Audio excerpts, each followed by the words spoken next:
Sejumlah warga berupaya menyelamatkan korban yang terbawa banjir. Derasnya air membuat kendaraan roda 4 mogok di tengah jalan sehingga membuat pengendara terjebak di dalam mobil. Kejadian itu membuat warga yang berada di lokasi kejadian panik dan meminta pertolongan warga lainnya.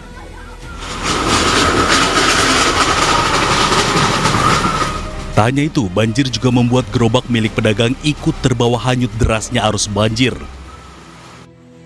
Selain itu, hujan deras membuat belasan rumah yang berada di Kelurahan Selabatu terendam banjir setinggi setengah meter.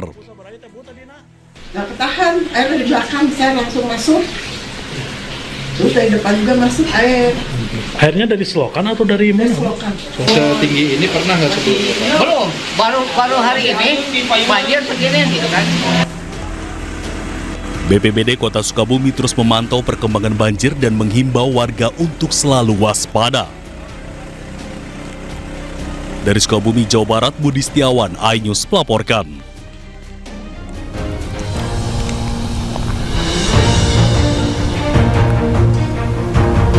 Halo, selamat malam, apa kabar pemirsa? Hujan deras yang mengguyur Sukabumi, Jawa Barat dan merendam belasan rumah warga tadi menjadi pembuka jumpa kita di iNews Prime.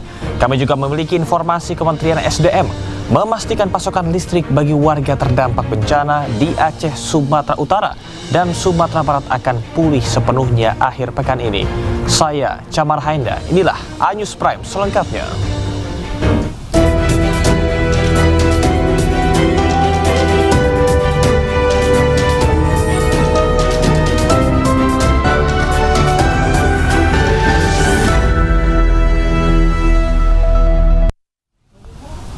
Pemirsa, sejumlah bangunan rumah semi permanen di kawasan pemukiman padat penduduk Jalan Daan Mogot, Grogol, Petamburan, Jakarta Barat ludes terbakar. Diduga kebakaran dipicu akibat korsleting listrik yang bersumber dari salah satu rumah warga. Kena Pas polsek itu pas polsek dikit lagi. kena semua itu. Kobaran api dengan cepat menghanguskan sekitar 7 bangunan rumah semi permanen di Jalan Daan Mogot, Kecamatan Grogol, Petamburan, Jakarta Barat. Banyaknya material mudah terbakar dan rumah yang berdempetan membuat api dengan cepat melahap seluruh bangunan. Warga dan petugas pemadam kebakaran berjibaku memadamkan kobaran api. Nah, untuk kebakaran ini yang terdampak 7 rumah. Ada korban jiwa dan Alhamdulillah tidak ada korban jiwa yang korban. Tidak ada korban jiwa dalam peristiwa kebakaran ini. Api berhasil dipadamkan setelah 1 jam kemudian. 13 unit mobil pemadam kebakaran Jakarta Barat berisi 65 personil diterjunkan ke lokasi. Dari Jakarta, Miftahul Ghani, iNews melaporkan. Erupsi sekunder kembali terjadi pada Gunung Semeru di Lumajang, Jawa Timur. Banjir lahar dingin kembali menerjang jalur Lumajang Malang hingga jembatan Geladak Perak sempat ditutup lantaran dipenuhi oleh abu vulkanik. Ini Pak, Kali Lanang tambah merajalela. Asap pekat bercampur abu vulkanik membumbung hingga membuat jarak pandang terganggu. Letusan sekunder. Akibatnya, jalur penghubung Kabupaten Lumajang dengan Kabupaten Malang sempat ditutup lantaran membahayakan pengendara. Salah satu pengendara yang nekat melintas panik dan berusaha menjauh dari puncak erupsi. Selain berdampak pada jalur Lumajang Malang, 2 rumah yang berada di tepi jalur aliran lahar juga rusak tersapu material banjir. Terjadi hujan deras di puncak Semeru. Akibat luncuran hujan itu menimbulkan letusan sekunder. Amplitude maksimal yang terpantau terakhir sampai 35, jadi amak 35 begitu ya.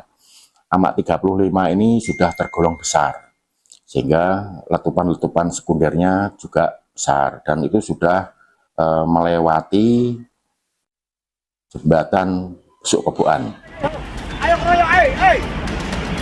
Kalau air sudah mengecil. Tidak ada korban jiwa maupun luka dalam peristiwa ini. BPBD Kabupaten Lumajang masih melakukan asesmen terkait dampak kerusakan akibat terjangan banjir lahar hujan Gunung Semeru. Tim Liputan iNews melaporkan.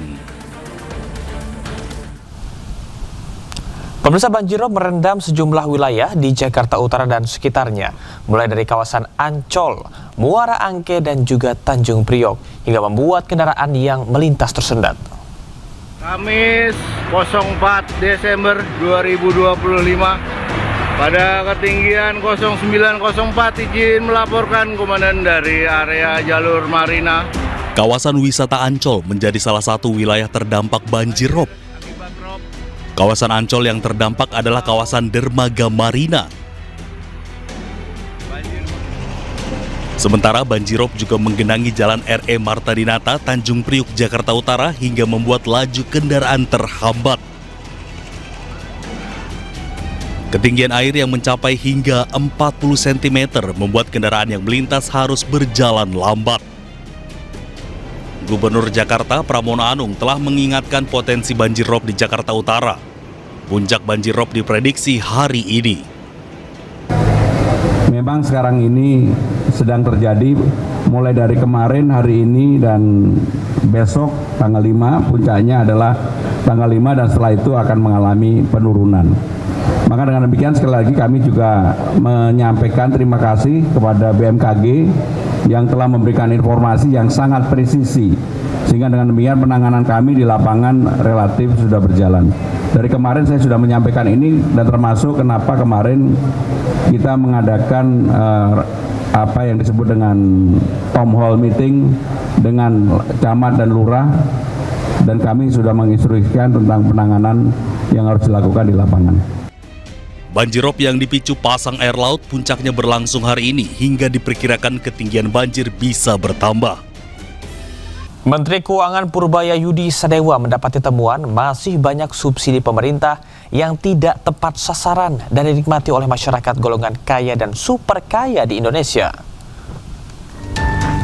Hal tersebut terjadi akibat sejumlah kendala dalam hal penyaluran subsidi dan desain subsidinya. Terkait hal tersebut, Purbaya akan mengubah atau mendesain ulang subsidi pemerintah agar tepat sasaran. Desain baru pemberian subsidi tersebut akan berupa pengetatan penyaluran supaya tak lagi salah sasaran, seperti masih dinikmati masyarakat golongan kaya.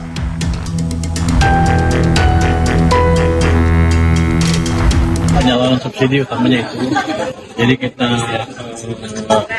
analisa dan kita lihat-lihat ternyata beberapa kendala dalam hal penyaluran subsidi, dari sisi desainnya juga ada. Jadi kita lihat masih ada yang kaya atau kaya, berkaya, biasanya mungkin yang masih mendapat subsidi, dan kita ke depan akan lihat gimana perbaikannya. Kita simpulkan sih tadi dalam 2 tahun ke depan kita akan mendesain strategi subsidi sehingga sebuah tepat sasaran, dan yang kaya sekali mungkin desa 8, 9, 10 subsidinya akan kurang signifikan. Kalau perlu uangnya kita balikin, dan desa 1, 2 tidak mungkin yang lebih miskin.